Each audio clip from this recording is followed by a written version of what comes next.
Hello beautiful beings, I'm Taryn Nightingale and I help people awaken to their true selves through practical tips, life experience and unconditional love. So you clicked on this video because you want to know, how do you get an accurate psychic reading? What is it that you can do? So let's get right into it.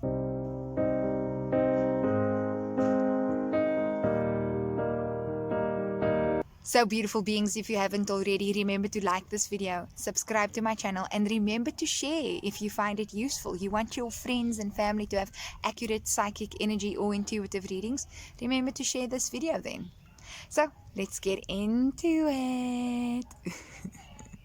So the number one thing you can do to get ready for an energy, psychic or intuitive reading, so a reading with someone who can read your energy, is to make sure that you yourself are reading ready. So the person who's going to be doing the reading for you, they should already prep the space. But what you can do for yourself is prep yourself. And what does that mean? So that means make sure that before you get to the reading space, you yourself are in a calm frame of mind. You've taken about 5 to 10 minutes to center yourself, to be in your own energy.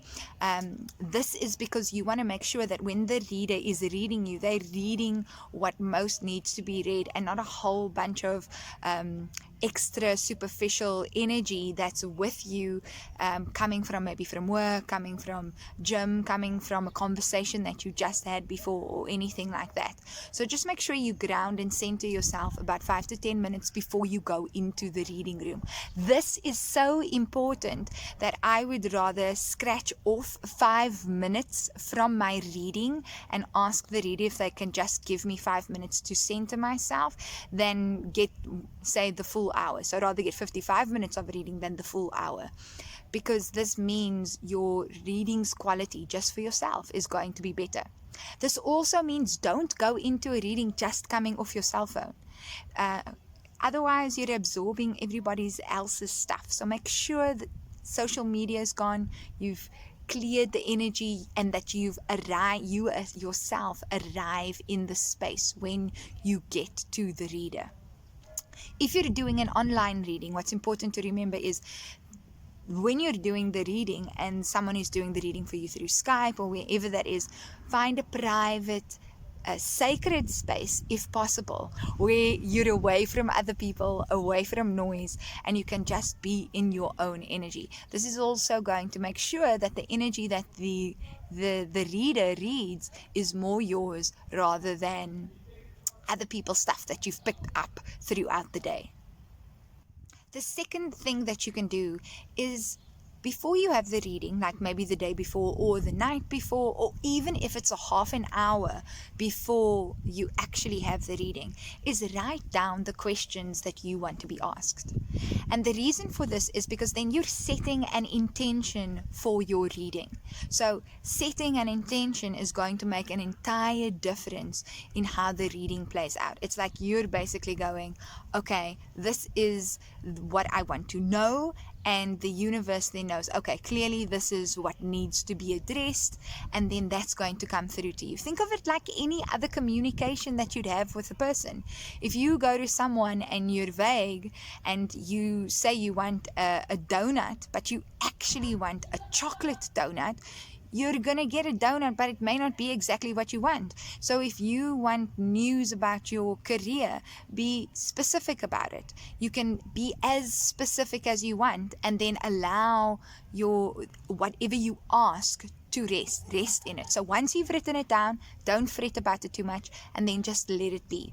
If you don't like writing things down, that's cool too, but then sit a few minutes and just at least think about what it is that you want. When you're taking that time to center yourself, you can also ask, okay, these are the things that I'd like to know. This is what I want to have addressed. And then just let your mind rest on each issue for a few moments before you go into the reading. So the third one is a biggie, and this is especially important if it's your first reading, or maybe you're a little bit skeptical about having a reading done.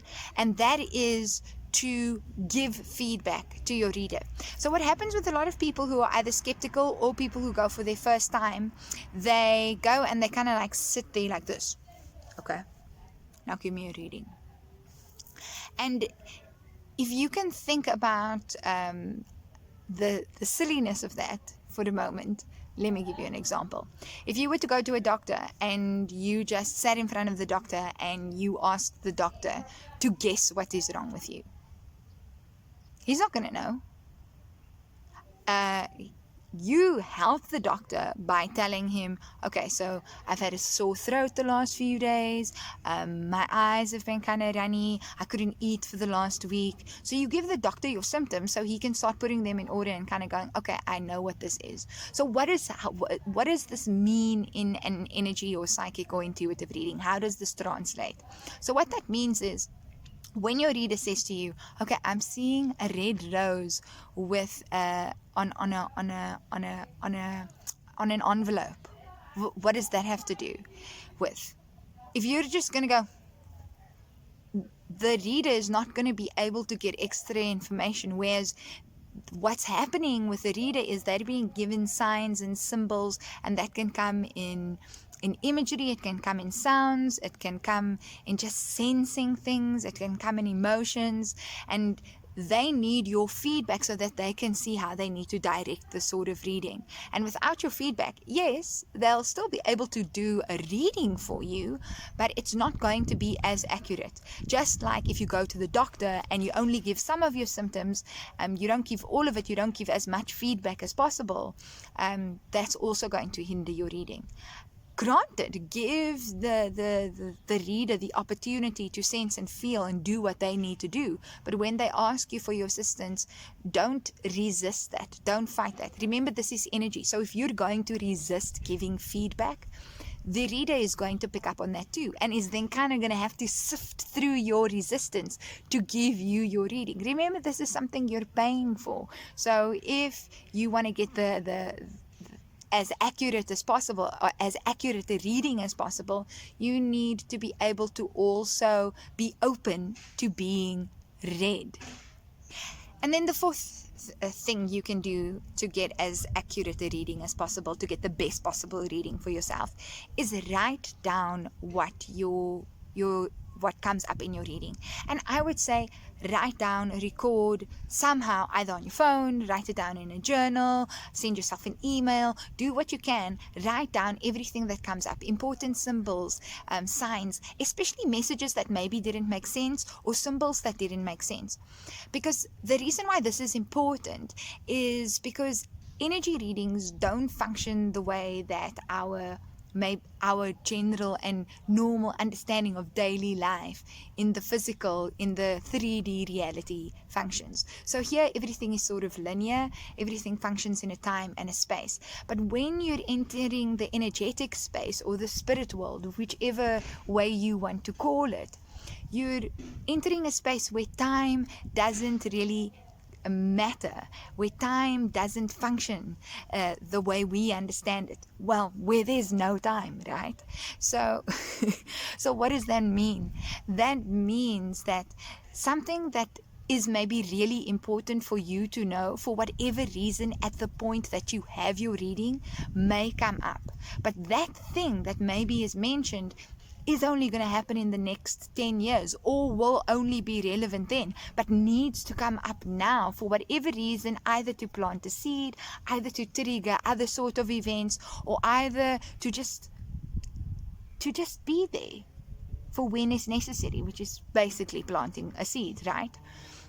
I've once had a reading when I was still an actress, and I was an actress for 7 years. And at the time, this person told me that I'm going to be writing a book one day, and this book is going to do very well. And but at the moment, I'm going to learn about computers. So at the time, I was acting, and I didn't think I'm gonna write a book. I never thought about that. And then and I had no feeling whatsoever to write a book. I didn't even know what I'd write about. Secondly, learning about computers. Why would I be learning about computers? I had no interest in tech, not something I wanted to do. Little did I know, 3 years after that, I left the relationship I was in. I met someone new, and then I changed my career path, and I went on to become a journalist and news editor. After being a journalist and news editor, I moved into working for a tech company where I had to learn about tech and the internet and computers. But obviously, the person who had done the reading for me wasn't thinking internet. They obviously just saw a computer and interpreted whatever they got as, oh, okay. They interpreted the computer as a computer, whereas the computer was just a symbol for the internet. And then I learned a lot about how internet marketing works, and was dealing a lot with SEO and that sort of thing. And I never thought I did. And shortly after that, I started writing a book. But this was told to me 6 years before that actually happened. But luckily, I had recorded it, I had remembered it, and then it came up. Further to writing things down is to remember that maybe whilst the reading is happening and the reader brings up something of relevance to you, you may at that time not be able to recognize what the person was talking about, because maybe you're so involved in the reading, or you've just forgotten. We're all humans here. It happens. But you may in the future, or even just 5 minutes or even 2 days after, know exactly what she was talking about. Or maybe she references something that's not happened yet, and 2 weeks down the line, this thing enters into your experience, and because you wrote it down, you could see that. And sometimes that can happen where something is referenced just to draw your attention to everything else that happens afterwards. The 5th thing you can do is ask questions, for goodness sake. And I see this happening a lot with first-time readers, is that they're actually quite scared to ask questions. They don't know what the reading's about. They don't really know how it works. If you need to ask those things, ask those things. A good reader is not going to be scared of explaining what they do to you, you know. In actual fact, maybe it's a good idea to see how comfortable are they with talking about those kind of things. So don't be afraid to ask questions. If you don't understand a message, ask. If there's something else that you want to know, ask. You are paying for this. It's like the same thing when you go to the doctor and the doctor tells you how to use medicine, a particular type of medicine, and you haven't heard properly, and then the next thing you end up doing is you just like keep quiet because you're too scared to ask. Don't be that person. Ask questions. Don't be shy. The 6th thing that you should do, and this kind of sounds counterintuitive to getting an energy reading in the first place, is don't get attached to anything. Remember that when you go and get a reading by someone, they are reading your energy, and energy is always moving. It's not stagnant. It's not set in stone.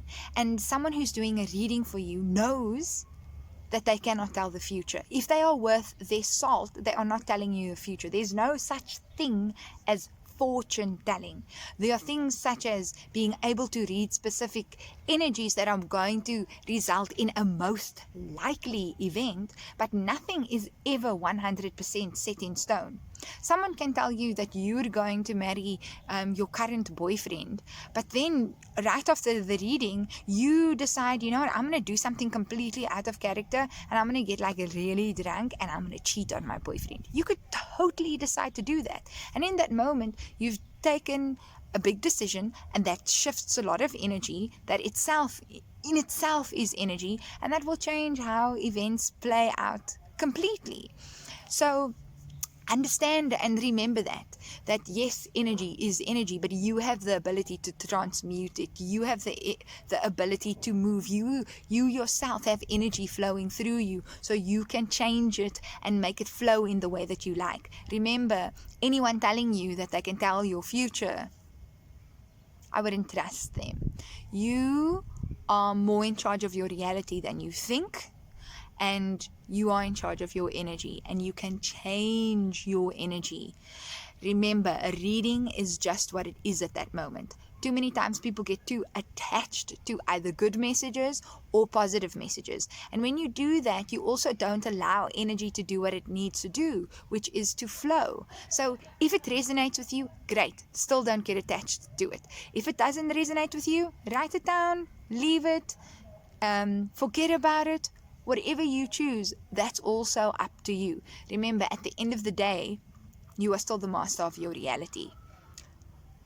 And very cute thing, a kitty cat just walked in at the back, and I will tell you, if you're listening to this video, that's a good sign. So beautiful beings, I hope you enjoyed this video. I hope it was useful for you. If you haven't liked it yet, remember to like, and remember to hit the notification bell as well. And if you haven't subscribed yet, why haven't you? And beautiful beings, this has been my exquisite pleasure in sharing these tips with you. I'll be back in the next video. And as always, always, always, beautiful beings,